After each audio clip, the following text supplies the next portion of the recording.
بسم اللہ الرحمن الرحیم۔ السلام علیکم۔ مزمل وائس آفیشیل میں خوش آمدید۔ خالہ کہاں ہیں جی؟ وہ ہاتھ میں ڈونگا پکڑے میرے کمرے میں داخل ہو کر امی جان کا پوچھ رہی تھی۔ محترمہ، یہ امی جان کا کمرہ ہے، نہ کہ کچن، کہ تم یہاں امی جان کو تلاش کرتی پھر رہی ہو؟ اس نے معصومیت سے کہا۔ معافی چاہتی ہوں، کمرے کا دروازہ کھلا تھا تبھی چلی آئی۔ معذرت کے بہانے مت تلاشا کرو اور اب براہ مہربانی تشریف لے جاؤ۔ میں اسے ذلیل کرنے کا کوئی موقع ہاتھ سے جانے نہیں دیتا تھا۔ وہ سر جھکائے باہر نکل گئی۔ ہمارے پڑوسی احسن مجید کی بڑی بیٹی تھی، کومل نام تھا۔ مجھ سے محبت کے دعوے دار تھی، پر کبھی اظہار کی جرات نہیں کر پائی تھی۔ مجھے بھی پسند تھی، مگر جانے کیوں اسے ستانے میں مزہ آتا تھا۔ اس کے ہر کام میں کیڑے نکالنا، ہر وقت طنز و تشنیع کا نشانہ بنانا، کسی بات کو بھی درخور اعتنا نہ سمجھنا، میری عادت ثانیہ تھی، اور وہ بھی عجیب ڈھیٹ مٹی کی بنی تھی کہ میری ہر خواہش تمنا بات پر عمل پیرا ہونا اپنا مذہب سمجھتی۔ کیا واہیات رنگ پہنا ہوا ہے! میں نے چھوٹی بہن جمیلہ کے گلابی لباس پر طنز کیا۔ عورتوں کو صرف کالا لباس جچتا ہے، سمجھی؟ جمیلہ کہاں چپ رہنے والی تھی، جھٹ بولی۔ بھیا، یہ روب ہونے والی جورو پر ڈھارنا، میرا جو جی چاہے گا پہنوں گی۔ وہ جمیلہ کی گہری سہیلی تھی اور اس وقت جمیلہ کے پاس بیٹھی تھی، زرد لباس میں سرسوں کے پھول کی مانند کھلی سورج مکھی کے پھول کی جڑواں بہن لگ رہی تھی۔ میرے تبصرے پر خاموش بیٹھی رہی، یوں جیسے بیچاری سے کوئی گناہ سرزد ہوا ہو۔ شام کو جب دوبارہ جمیلہ سے ملنے آئی تو کالے لباس میں تھی، اور اس کے بعد میں نے اسے ہمیشہ کالے لباس میں ہی دیکھا۔ امی جان، کبھی کسٹرڈ بھی بنے گا گھر میں؟ کھانے کے بعد میں نے حسب عادت واویلا کیا۔ لڑکے باولا ہوا ہے کیا؟ رات میٹھے میں کسٹرڈ ہی تھا، اتنی جلدی بھول گیا؟ امی جان نے سخت برا منایا تھا۔ وہ نہیں جانتی تھی کہ میں کسے سنا رہا ہوں۔ کومل جمیلہ کے کمرے میں موجود تھی اور ناممکن تھا کہ میری باتوں پر کان نہ دھرے ہوں۔ دن کو بھی بن جاتا تو کیا ہم غریب ہو جاتے؟ میری تکرار جاری رہی۔ تم کبھی نہیں سدھرو گے۔ امی جان بڑبڑاتے ہوئے کچن میں گھس گئیں۔ شام کو کسٹرڈ کا ڈونگا امی جان کے حوالے کرتے ہوئے وہ کہہ رہی تھی، خالہ آج امی جان نے کسٹرڈ بنایا اور کہا میری بہن کو بھی دے آؤ۔ شکریہ بیٹی، فریج میں رکھ دو، میں خود بنانے لگی تھی۔ ثاقب کی ضد ہوتی ہے، کبھی یاد رہتا ہے کبھی بھول جاتا ہے، اور جب بھول جائے آسمان سر پر اٹھا لیتا ہے۔ ڈونگا فریج میں رکھ کر وہ جمیلہ کے کمرے میں گھس گئی، اور پھر ہر دوسرے دن چچا احسن کے گھر میں کسٹرڈ بننے لگا۔ ایک ڈونگا ہمارے گھر بھی آ جاتا تھا۔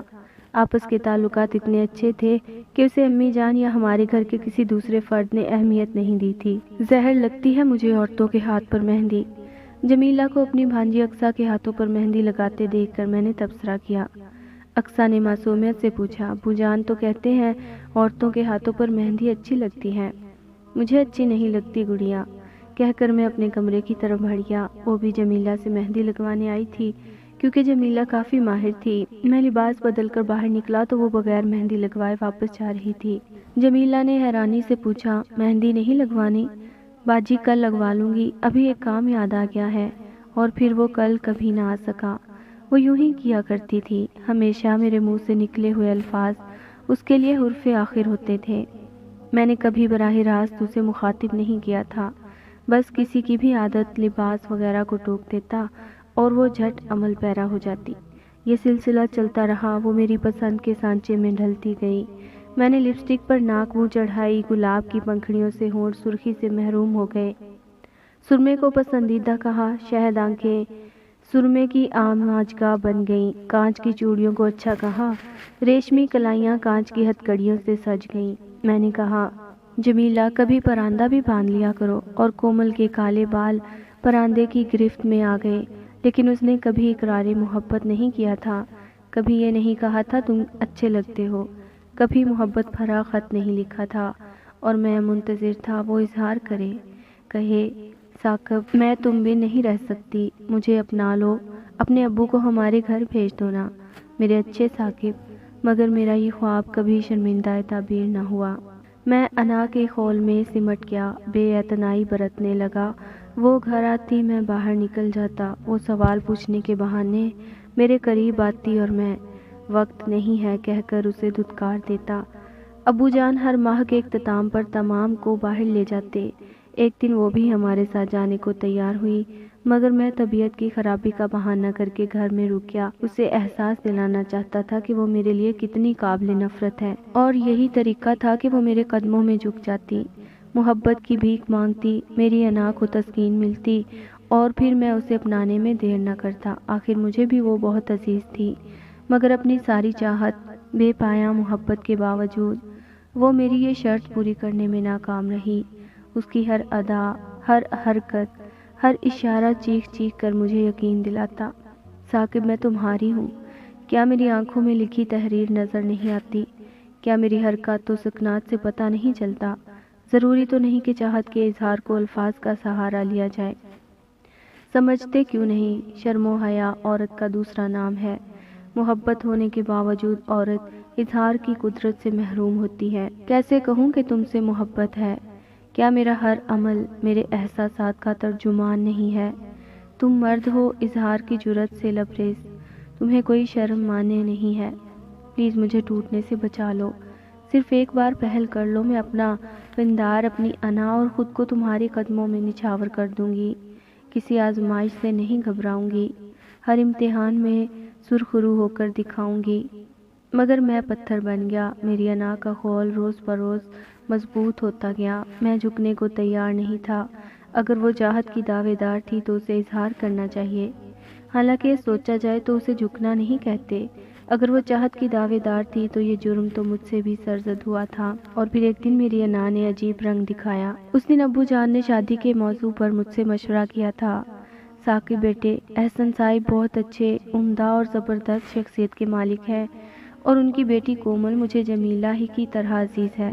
تو میں نے جان بوجھ کر انجان بن گیا، وہ اس قابل ہے کہ اسے بہو بنا کر میں فخر کر سکوں۔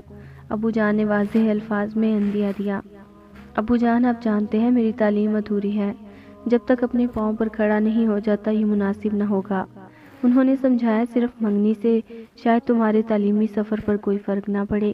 آپ صحیح کہہ رہے ہیں، مگر میں ایسی کوئی بے قاعدگی کا متحمل نہیں ہو سکتا۔ ابو جان نے دبے لفظوں میں تنبیہ کی، دیر کرنے سے ایک اچھا رشتہ ہمارے ہاتھ سے جا سکتا ہے۔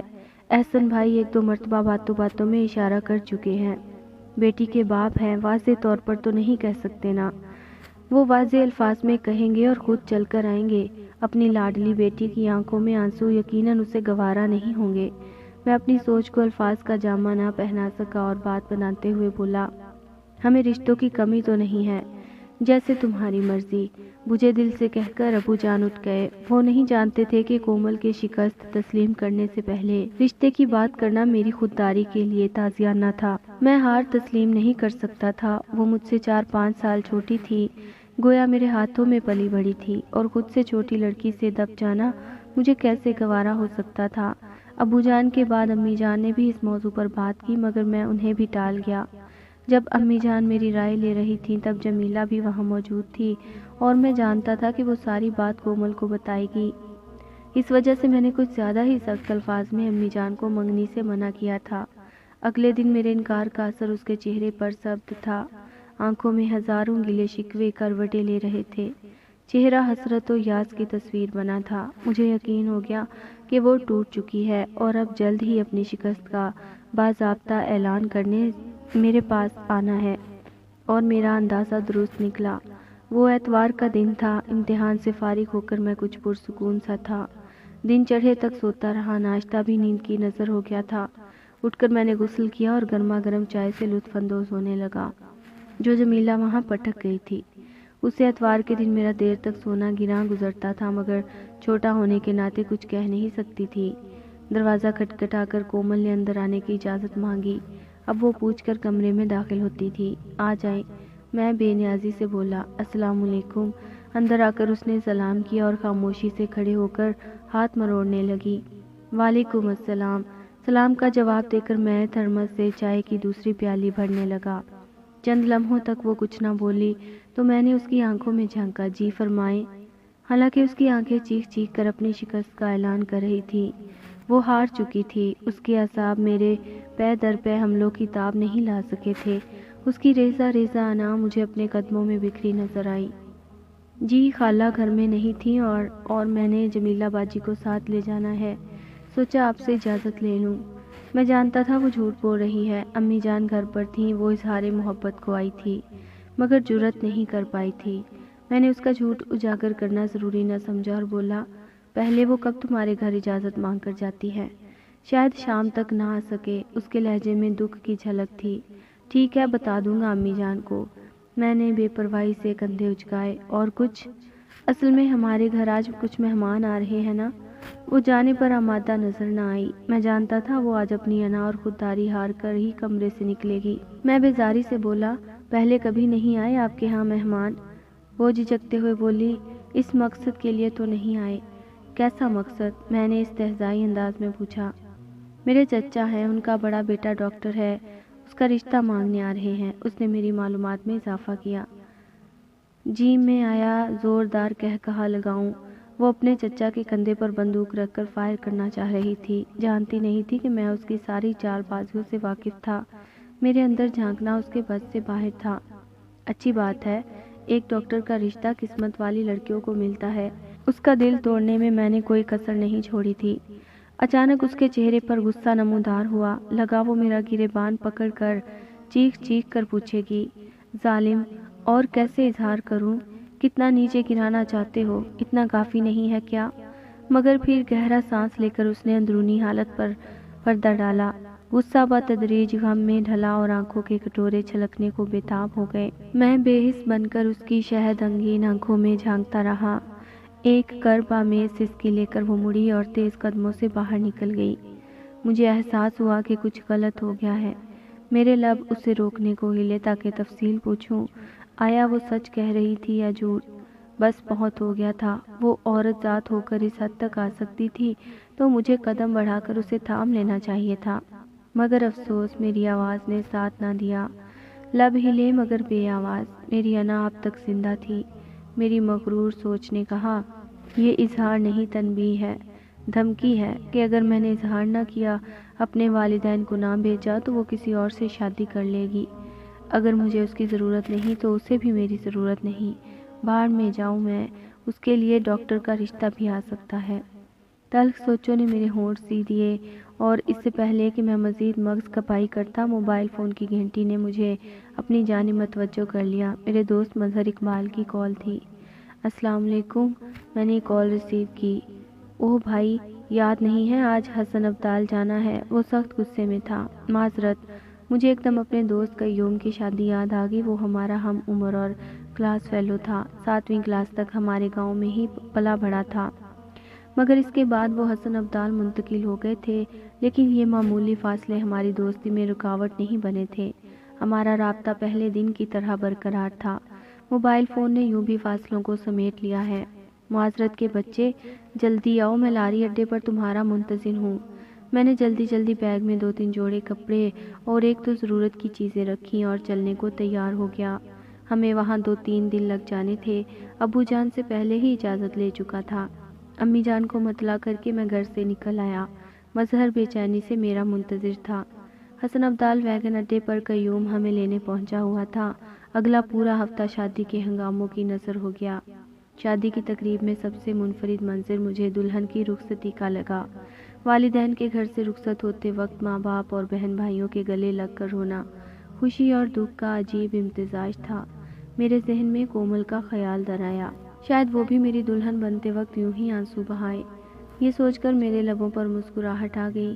مجھے آخری ملاقات یاد آئی۔ ان کا بڑا بیٹا ڈاکٹر ہے۔ میری یادداشت نے اس کے الفاظ دہرائے۔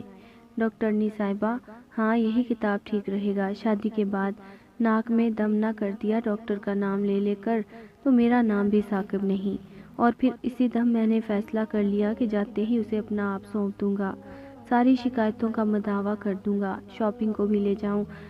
اس سے زیادہ ایک باحیا کو آزمانا مناسب نہیں تھا، اور یقیناً ابو جان اور امی جان نے بھی میرے فیصلے کو سراہنا تھا۔ ہم شام ڈھلے ہی واپس پہنچے تھے۔ مظہر کو الوداع کہہ کر میں گھر کی جانب بڑھ گیا۔ دروازہ عشاء کی نماز کے بعد ہی کنڈی کیا جاتا تھا، تبھی دستک کی ضرورت نہ پڑی۔ گھر میں داخل ہوتے وقت عجیب سا احساس ہوا جیسے کوئی بھی موجود نہ ہو۔ اپنے کمرے کی طرف بڑھتے ہوئے میں نے امی جان کو آواز دی، امی جان۔ میں آ گیا ہوں۔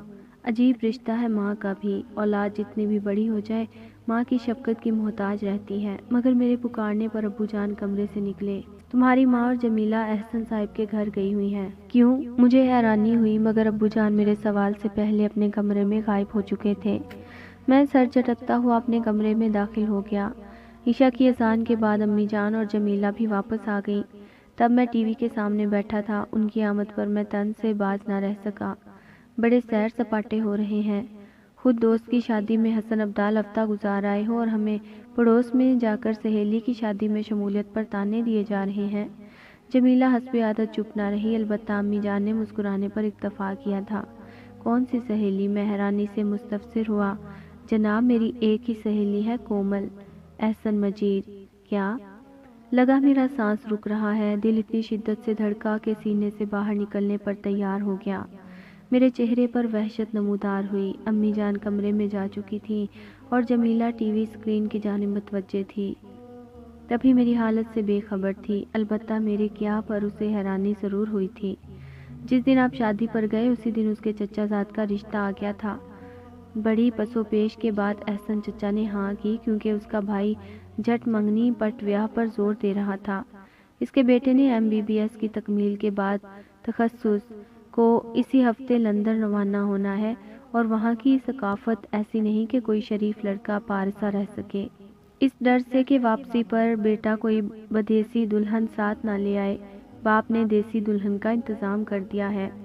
یقین کرو بڑی نصیبوں والی ہے میری سہیلی۔ حالانکہ احسن چچا دل سے راضی نہ تھے۔ ان کی ہچکچاہٹ کی اصل وجہ آپ تھے، کیونکہ وہ اب تک پر امید تھے کہ ہم کومل کا رشتہ مانگ لیں گے اور گھر کی بات گھر میں رہے گی۔ مگر جب ابو جان نے بھی اتنے عمدہ رشتے کی طرفداری کی تو انہیں ماننا پڑا۔ گو چچا باپ جیسا ہی ہوتا ہے، مگر اپنے گھر سے تو دور ہو جائے گی نا میری سہیلی۔ جمیلہ اور بھی بہت کچھ بتاتی رہی، مگر میرے دماغ میں سائیں سائیں ہو رہی تھی۔ اگر وہ ٹی وی کی جانب متوجہ نہ ہوتی تو میرا وحشت زدہ چہرہ دیکھ کر ضرور ششدر رہ جاتی۔ اسے بولتا چھوڑ کر میں اپنے کمرے کی طرف بڑھ گیا۔ وہ حیرانی کا اظہار کیے بغیر ٹی وی کی طرف متوجہ رہی۔ اس کے خیال میں کومل کو ناپسند کرتا تھا۔ کمرے میں گھستے ہی ضبط کا لاوا پھوٹ پڑا اور گرم سیال میرا چہرہ بھگونے لگا۔ میری ضد اور ہٹ درمی نے یہ دن دکھایا تھا۔ میں نے سسکی بھری، تمہارا ہاتھ میرے ہاتھ سے یوں چھوٹ جائے گا؟ اگر ہم کو خبر ہوتی اسے زنجیر کر لیتے۔ آنسو بہتے رہے، مگر رونے سے دل کا بوجھ ہلکا نہ ہوا۔ میں نے اٹھ کر الماری کھولی۔ ایک خانے میں ان تحائف کا ڈھیر لگا تھا جو اس میں ہر سالگرہ پر خرید کر الماری کی زینت بنا دیتا۔ ارادہ تھا کہ جس دن وہ اظہار کرے گی یہ تمام اٹھا کر اس کے حوالے کر دوں گا۔ وہ میرے جذبات سے بے خبر تھی اور اس کے نزدیک میں نے کبھی بھی اسے تحفہ دینا گوارا نہیں کیا تھا۔ اس کے باوجود میری ہر سالگرہ پر وہ بڑی چاہت سے کوئی نہ کوئی تحفہ ضرور لاتی۔ اس کے تمام تحفے میں نے سنبھالے ہوئے تھے۔ اس کی دی ہوئی گھڑی ہمیشہ میری کلائی میں رہتی، مگر آستین کے نیچے چھپی رہتی کہ وہ دیکھ نہ لے۔ اس کا دیا ہوا قیمتی قلم میں صرف ڈائری لکھنے کو استعمال کرتا۔ اس نے رومانی ناول بھی تحفے میں دیے تھے اور ہر ناول میں 2-3 بار پڑھ چکا تھا۔ اس کا موبائل فون میں نے سنبھال کر رکھا تھا کہ اسے پہلی کال اسی موبائل فون سے کروں گا۔ اس کا دیا ہوا سفید رنگ کا لباس پہن لیا جو میں نے پہلی ملاقات کے لیے رکھا ہوا تھا۔ میرے سارے خواب، سارے ارادے، سارے عزائم انا کی بھینٹ چڑھ گئے تھے۔ اس نے کئی بار ڈھکے چھپے اور واضح انداز میں میری توجہ حاصل کرنا چاہی تھی، مگر ناکام رہی تھی۔ میں نے کچھ زیادہ ہی انتظار کرا دیا تھا۔ جمیلہ کھانے کا پوچھنے آئی، میں نے بہانہ کر دیا، وہ واپس مڑ گئی۔ ساری رات میں نے انگاروں پر لوٹتے گزاری۔ کسی کروٹ چین نہیں آ رہا تھا۔ اگلے دن اس کی بارات نے آنا تھا۔ میں کمرے سے باہر نہ نکلا۔ پھر میری سماعتوں میں شہنائی کی آواز گونجی، شاید بارات پہنچ گئی تھی۔ بھیا، کسی انسان سے اتنی نفرت بھی اچھی نہیں ہوتی۔ اب تو وہ ہمیشہ کے لیے اس گھر، اس محلے سے جانے والی ہے۔ جاتے جاتے تو اسے مل لو، کیا سوچے گی؟ چچا احسن کو کتنا دکھ ہوگا۔ دونوں گھروں کے اتنے قریبی تعلقات ہیں اور آپ 2 قدم بھی چل کر نہیں جا سکتے۔ جمیلہ نے اپنی روح میں کہتے ہوئے میرے اوپر سے کمبل کھینچ لیا، مگر میرے چہرے پر نظر پڑتے ہی گھبرا گئی۔ میری آنکھیں لال انگارہ ہو رہی تھیں۔ کیا ہوا؟ خیر تو ہے؟ اس نے میرا جلتا ماتھا چھوا۔ اف، آپ کو تو بہت تیز بخار ہے، بس لیٹے رہیں۔ نہیں، میں جاؤں گا۔ میں ہمت کر کے اٹھ بیٹھا۔ اپنی زندگی جہنم بنانے والا میں خود تھا۔ اب چوروں کی طرح منہ چھپانے سے کچھ نہیں ہو سکتا تھا۔ بھیا اتنا بھی ضروری نہیں ہے، پہلے آپ کی اپنی صحت ہے۔ جمیلہ مجھے روکنے پر مصر ہوئی، کہا جو ہے جاؤں گا۔ میں دھاڑا اور وہ کان دبائے باہر نکل گئی۔ میں چپل پہن کر باہر نکل آیا۔ وہ کپڑے جو میں نے اسے خوش آمدید کہنے کو سنبھال رکھے تھے، اسے الوداع کہنے کو پہننے پڑ گئے تھے۔ احسن چچا کے گھر کے دروازے پر ایک سجی سجائی کار کھڑی تھی۔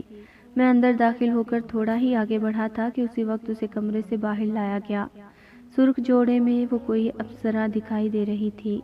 جس دن میں نے کالے لباس کو پسندیدہ قرار دیا تھا، اس کے بعد پہلا موقع تھا کہ وہ کسی اور لباس میں نظر آئی تھی۔ روایتی دلہنوں کے برعکس اس نے گھونگھٹ اٹھایا ہوا تھا۔ چہرہ بالکل نارمل تھا، لگتا ہی نہیں تھا کہ وہ ہمیشہ وہ گھر سے رخصت ہو رہی ہے۔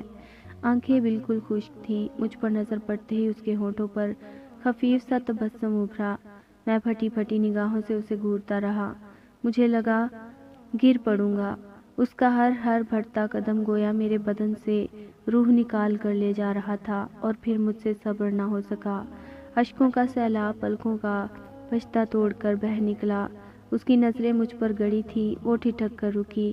آنکھوں میں پہلے حیرانی، پھر کرب ابھرا، اور پھر حلق سے دل خراش چیخ نکلی، اور وہ اپنی آنسو بہاتی والدہ سے لپٹ گئی۔ شاید میری آنکھوں سے بہتا پانی مجھے رسوا کر دیتا، مگر اس کی لرزہ خیز چیخ و پکار نے سب کو اس کی طرف متوجہ کر دیا، اور میرے آنسوؤں کی لاج رہ گئی۔ اس پر پہلی بار میری خاموش محبت کا راز افشاں ہوا تھا۔ یہ راز اس کے زخموں پر نمک چھڑکنے کے مترادف تھا۔ وہاں سے کار تک وہ جس طرح بھی لگتے مچلتے اور تڑپتے ہوئے پہنچی، وہ ہر آنکھ کو اشک بار کر گیا۔ کار کے اندر بیٹھنے سے پہلے اس نے مڑ کر میری جانب دیکھا، اور میں نے دونوں ہاتھ جوڑ دیے۔ انا اور خودداری کا دعوے دار محبت کی دیوی سے معافی کا خواستگار تھا۔ جب تک وہ میری جانب دیکھتی رہی، میرے ہاتھ بندھے رہے۔ وقت جیسے ساکت ہو گیا تھا۔ پھر وہ گاڑی میں بیٹھ گئی۔ پہلی بار اس کے سامنے میری گھڑی آستین سے باہر نکلی تھی۔ کار کے روانہ ہوتے ہی کسی نے میرے بندھے ہاتھوں کو جدا کیا۔ میں نے چونک کر دیکھا، وہ جمیلہ تھی۔ میرے کندھے پر ہاتھ رکھتے ہوئے آہستہ سے بولی، بھیا گھر چلتے ہیں، اور میں بھاری قدموں سے گھر کی جانب چل پڑا۔ کہانی کیسی لگی کمنٹ سیکشن میں ضرور بتائیے گا۔ اس کے ساتھ ہی اجازت دیجیے۔ اللہ حافظ۔